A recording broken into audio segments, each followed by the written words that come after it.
Halika nga dyan, Jingle. Marlon, napakagwapo ni Joaquin. Ha? Bulag ka ba? Nangikilabutan ako sa iyo. Basta crush ko siya. Ano kayang type niya sa babae, no? Ay, di ba close sila ni Stitch? Tanungin ko kaya. Bahala ka. Sige, sabi mo yan, ha? Ay, Stitch, di ba close kayo ni Joaquin? Alam mo ba kung anong type niya sa babae? Pero wait, wag mo na sagutin. Pero feeling ko talaga, ako talaga yung gusto niya eh. Oo, alam mo ba yun? Yung hangin between us. Nararamdaman ko. Oh my God, naaamoy ko yung kanyang pagmamahal. Ako Torjang, ibang naaamoy ko. Ano? Putok mo. Lo.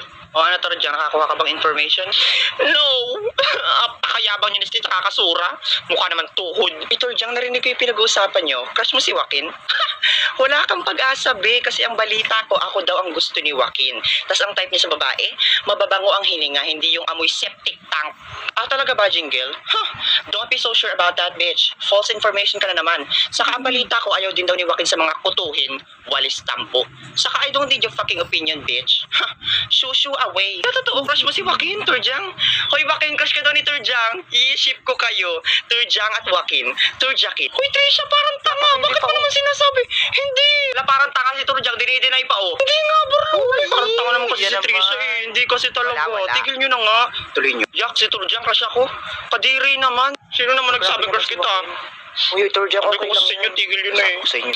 O, di ba mga fake news kayo? So, di ba sabi ko naman sa iyo, Torjang, wala kang pag-asa? By the way, Joaquin, ano bang type mo sa babae? Sino naman nagsabing babae ang gusto ko? Hala, shock, totoo. Hala, for the BL siya. Lalo ko kinil.